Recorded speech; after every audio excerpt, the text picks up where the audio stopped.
Rachel Grimm, and welcome to the podcast With All Your Mind.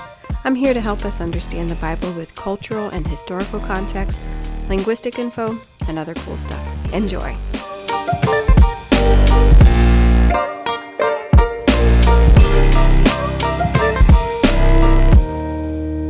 All right, guys, 5th time is the charm. Welcome back. This is Rachel, and this is With All Your Mind, and this is the 5th time I'm trying to record this podcast. I'm making these really silly little mistakes, and I'm hoping this is the last time I have to do this. Okay. Hey, how are you? How's your day going? I hope it's going a little bit smoother than my weird little afternoon. The rest of the day has been fine. You don't have to feel bad for me or anything. Everything is fine here. I'm just having a weird moment. So, okay, this episode 7 of our little season 3, our little itty bitty baby season 3, is about more Greek stuff. And I know I focused a lot on Hebrew and the Old Testament in this season, and only the last episode in this one on the Greek. And it's because I love Hebrew, and there's a lot more that I can say about Hebrew. But I forgot how fun Greek can be in the New Testament because it's so much easier. Like, it's just more straightforward and we have more resources. I've talked about this, right? But it just feels easier. Basically, have fun with this one because this one you do not have to think so hard. So it's kind of like brain candy where you can just gobble it up and have fun, and it's nice. Okay, so that's what this is. And yeah, I already said this once when I tried to record this before, but I'll tell you again. It's fine. And I realized in like episode 2 or 3 of this season, I started a story and I never finished it. And you might not have recognized that there was more to the story, but it's been bothering me so much. And I have to tell you what the story is, okay? So back in episode 2 or 3, I was talking about socio and psycholinguistics. Do you remember this? And there was a professor in college, a linguistics professor, that was explaining these two branches of linguistics to my class. And I kind of laughed when I was starting to talk about this. And it's because I will never forget how, when she was introducing these concepts, she said that psycholinguistics and sociolinguistics take themselves so seriously and disagree so harshly with each other that they were one time like a bunch of professors at a conference, and a legit riot broke out in between these professors over, how to think about linguistics. And I tried to Google it to see like what was she specifically talking about, and I couldn't really find a whole lot. So I don't know what conference it was or even like which decade it was in. I graduated from college in 2005, so it was before that. But was this the 60s, 70s, 80s, 90s? I don't know. So anyway, I just needed to finish that story. I don't really honestly care too much if you care about it, but I needed to finish the story. So let's get to our Greek and New Testament stuff. We're not even focusing too much on Greek today, mostly just focusing on New Testament features that will give us more information on the world of the New Testament, where the Bible is set. And will just help us to kind of imagine that world better. And we're going to start off with the Septuagint, which I mentioned in the last episode. I kind of just like mentioned it and then dropped it again. It's because I couldn't really get into it because I wanted to get into it today. It's a big deal. And if you don't know too much about it, you can go to, I have an episode for that. Yeah, there's an episode for that. Season 2, episode 7. I talk a lot more about the Septuagint. So go there if you want more information about the Septuagint. I'm just going to briefly touch on some of those things and then we'll go on. So just some general information. The Septuagint is from a Latin word for 70, and it is a general term. It's not like a specific document. You can't hold up a book and say, here's the Septuagint. No, it is the collection of the Greek version of the Old Testament, done by Hebrew scholars starting in about the 200s BC. There's different legends about it and different stories.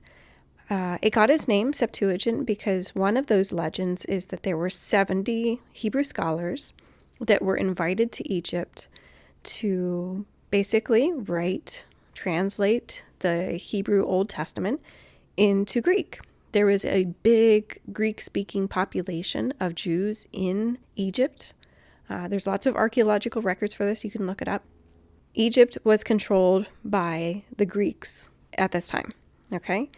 So that was part of the reason, but there was also the Library of Alexandria. And another reason was that they wanted a copy of the Hebrew Old Testament for the Library of Alexandria. We don't know exactly, we don't have exact records for these things, like what was first, who wanted it first, who actually wrote it. But one of the legends was that they invited 70 Hebrew scholars to come to Egypt to write this translation of the Hebrew Old Testament. And the legend, like the most extreme version of the legend, is that they took the scholars and split them up and put them on islands in the Nile Delta and had them write out basically the Torah, the Pentateuch, the first 5 books of the Bible. And then we brought them back together to compare their translations, and they were word for word exact. And so there was just there's a lot of stories and legend. It has basically legendary status, the Septuagint. A lot of people at the time believed it was divinely inspired, just as the Hebrew Old Testament was. People today still have that belief. It has a very special place in terms of translations of the Bible and the Bible itself.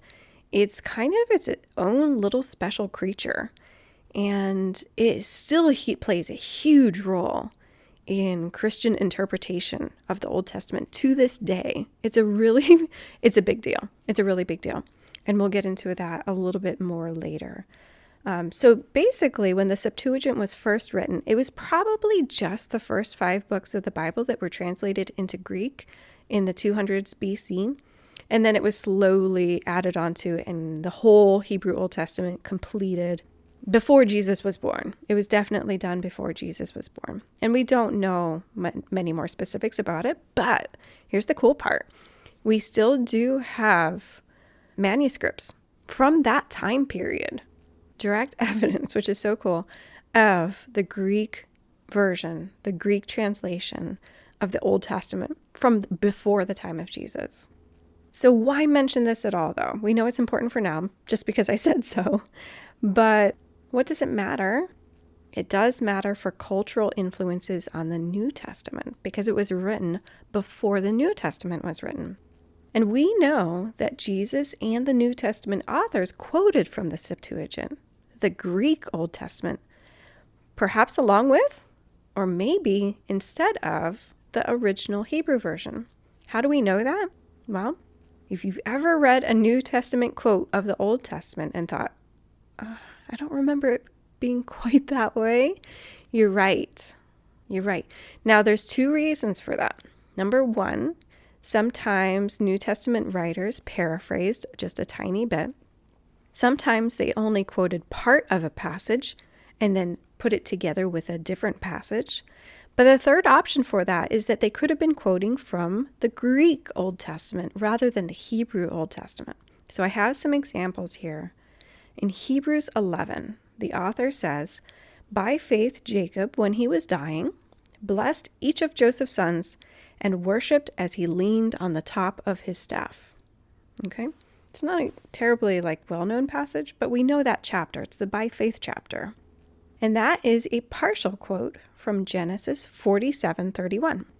But there, it says different things based on, here's the trick, which version of the Bible you're reading. In lots of versions, most of the versions, it says that Joseph worshipped or bowed himself on the head of his bed, not on his staff. In the NIV and the Septuagint, it says that he worshipped as he leaned on the top of his staff, not on the bed. So it's not a big difference, right? We get it. Jacob was old and leaning on something, and he worshipped. But the difference is that the Septuagint says that he was on his staff. The Masoretic, the Hebrew Old Testament, says that he worshipped on the head of his bed. He was leaning on something. But there's a discrepancy, a difference on, was it the bed or his staff. But the NIV, for some reason, decided to say, I think the Septuagint is right. We're going to stick with what the Septuagint says. So it does influence your English Bible, even if the original Hebrew said something different.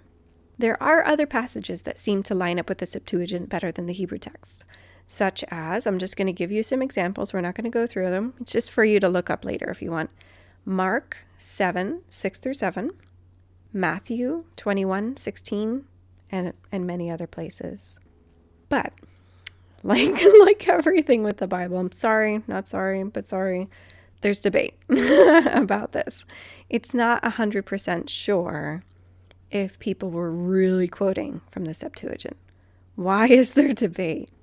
Well, probably in part is because the Septuagint includes the Apocrypha. Those would be what we would also call the deuterocanonical books of the Old Testament.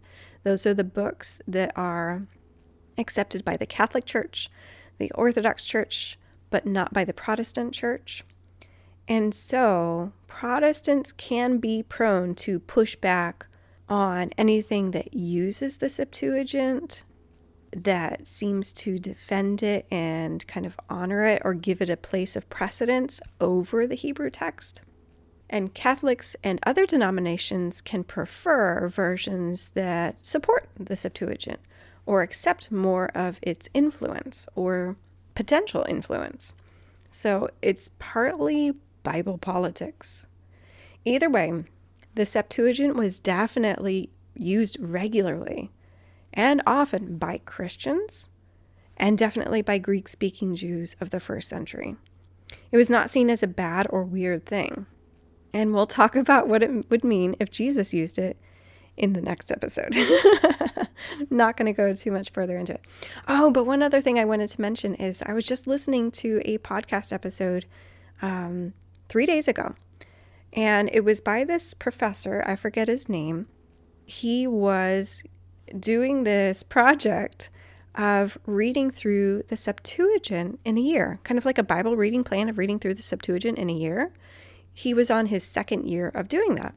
And the guy that was interviewing him was asking, like, what difference did this make to you? Like, what did it do to read the Septuagint? Did you get better at reading Greek? Blah, blah, blah. What happened?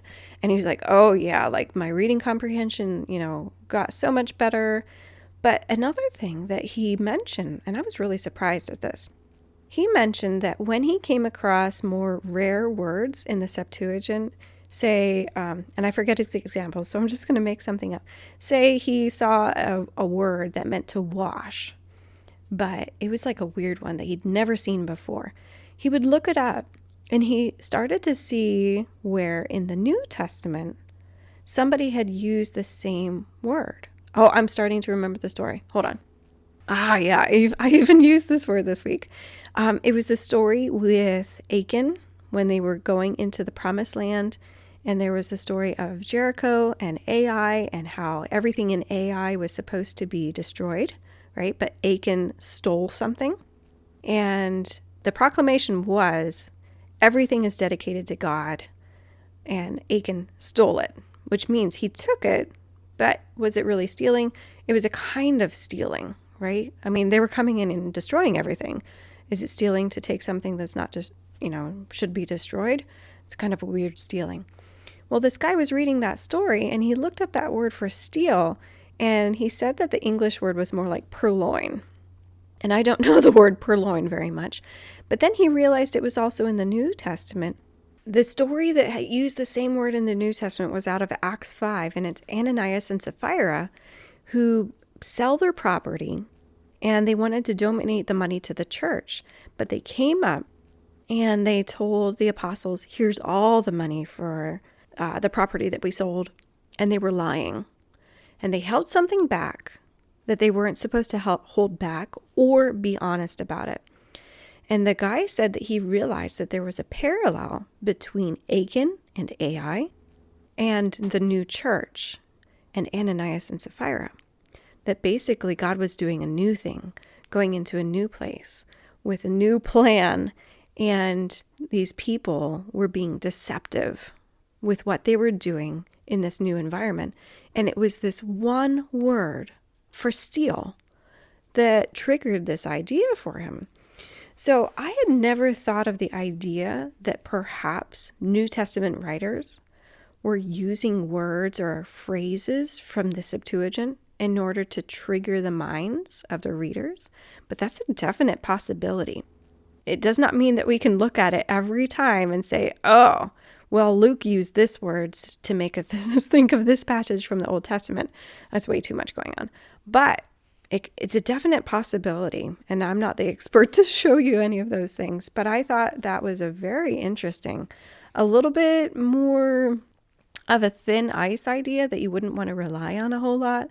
But I realized, no, that's a really good one, because the topics alone in those two stories should make us think about each of them, right? It was really interesting. So the Septuagint can be used in lots of different ways, you guys. All right, so another cool thing we see in the New Testament is the quotation of books and literary figures outside of the Bible, not just a translation of the Bible, but completely different books. In the same way that any modern book might quote from Shakespeare or Jane Austen or Mark Twain, biblical authors also quoted from other books and other people.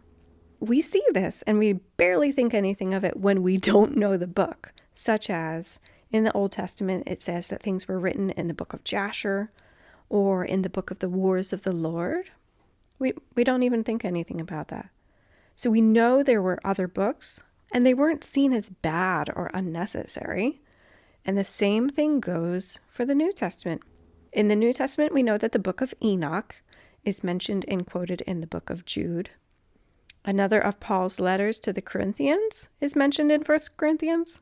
So I know some people, when they're talking about 1 Corinthians, they don't call it 1 Corinthians, they call it 1 Corinthians.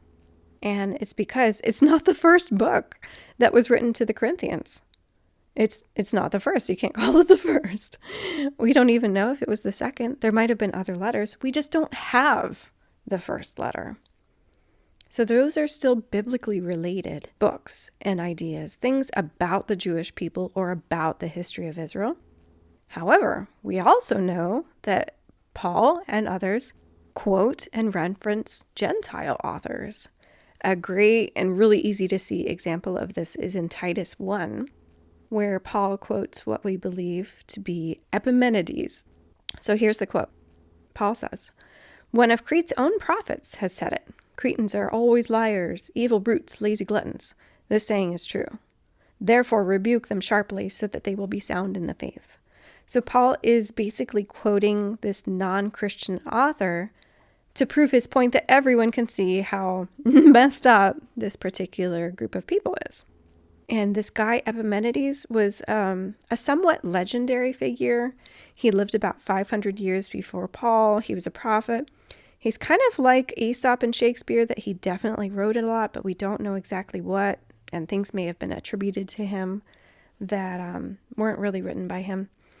And he is quoted, by the way, in other places in the New Testament, including in Acts. But he wasn't a Christian. He wasn't Jewish. He was a Greek pagan. And yet Paul feels free to mention him to prove a point. I like that. I like that we don't need to shun even the mention of non-believers, as if mentioning them taints us with their thoughts or their beliefs. All right, so we're moving on now to something to do with format. And this is a pretty simple one, but I thought it was pretty worthwhile to mention.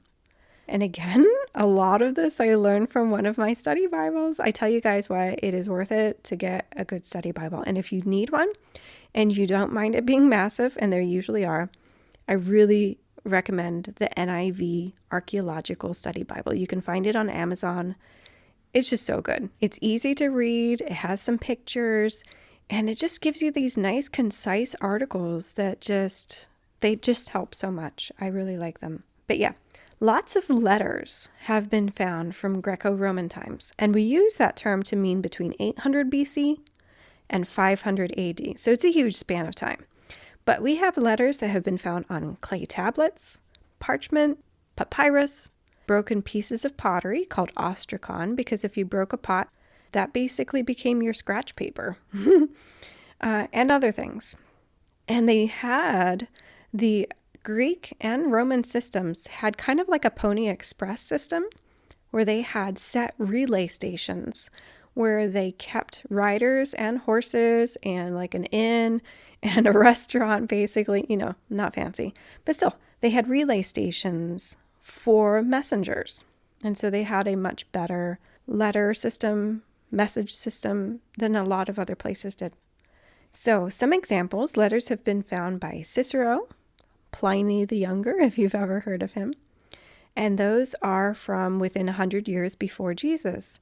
And there's also a big collection of letters from the 14th century BC called the Amarna letters. And those are pretty important for archaeology. Those ones are written between both Egyptian and Mesopotamian leaders to each other, and they're on clay tablets and written in cuneiform. So basically all this to say, we know a few things about ancient letter writing. We know the delivery system, who used to write letters, why and how. And something that we can say is that Greco-Roman letters had a pretty standard format. Here's the format. See if you can recognize it. There's number 1, an introduction saying who the writer was, who it was to, and greetings. Number 2, a thanks be to blah blah, basically whoever it was appropriate to thank, and then the main body of the letter. And then number 3, a conclusion would have wishes for good health and a closing farewell, and the closings could get pretty long. Okay? Now, does it seem like I basically just described for you all of the epistles of Paul?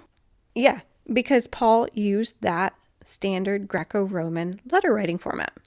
And he adopted that style, or simply kept using it. Maybe he already used that letter writing style, but he adapted it in a few ways. Number 1, he changed the greeting from simply greetings, that's what it was, greetings, which in Greek was kairein. And he changed it just a little bit. Kairein, which means greetings, he changed it to charis, which means grace. So he took something that was familiar and he changed it to something that wasn't weird, but it was very fitting for Christianity. And last, he often included prayers to God in with the Thanksgiving part. And obviously he had very, very long closings at times. So isn't it nice to know that Paul's letters would have made sense to his audience, the churches of the ancient world? The Bible in its world wasn't supposed to be so crazy and foreign that nobody could understand any of it. And speaking of understanding things, here's my last one for today. I read something in that archaeological Bible that really changed a mental movie that I had about a story in Acts. The article in the study Bible was about different types of housing in the New Testament. And we know a lot from archaeology, but I can also tell you a bit from personal experience from living in Israel. Most of what you see from ancient times is things that were built by the government, things that were built by groups of people, and things that were built for royalty. So things like city walls and aqueducts and fortresses and temples and synagogues and palaces. Those are the things that you usually see because those are the things that had a lot of resources put behind them and they were built well and they lasted, right? So one example that I could think of is in Caesarea, which is on the beach, basically, in northern Israel. You can still climb on these aqueducts, where it was just like a huge wall, basically, with arches in it.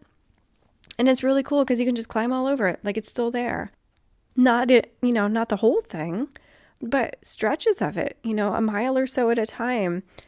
It's all over Europe and the Middle East in stretches because these things just lasted. Another one that we went to was the fortress called Masada, and it was Herod's desert fortress, and it's down by the Dead Sea. And it's built up on this plateau, basically, like a pillar of rock, basically, a huge one, like a mesa. And it's within sight of the Dead Sea, so that when you're up on top of it, you can look out over the Dead Sea, and it's beautiful. It's gorgeous. And you can basically choose to either hike up to it or take a cable car up to it. That's the two ways to get up there. And there's a really fancy restaurant down at the bottom in the tourism center and all that. So being me, I forced Ryan and I to do the hike up to it. And I think it took about an hour or so. So we had to get a head start on the rest of our group. And they were already up there doing their tour. And we're just, huffing and puffing up there. And it's just, switchback after switchback up this sandy, rocky hill. And you get to the top, and it's just this huge plateau inside a wall, because it's a fortress. And it feels like you need a golf cart to get around up there, because it's just remnants of buildings all over the place. And this place was fancy, all right? There were cisterns, there was a swimming pool, there were several palaces, there was barracks, all sorts of stuff. It was huge. And that was Herod's fortress. There are different places that had some mosaics on the floors. It was beautiful. So from archaeology, you often get pictures of the general, the royal, the massive, the well-built, because those are the things that last. So it's very interesting to hear how the poorer people lived, the lower classes. And there's not very many stories and examples of their things because they didn't last. They weren't built out of solid stone.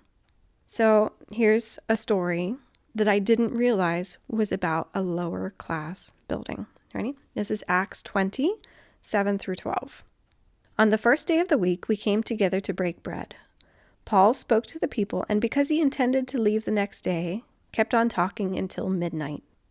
There were many lamps in the upstairs room where we were meeting. Seated in a window was a young man named Eutychus, who was sinking into a deep sleep as Paul talked on and on.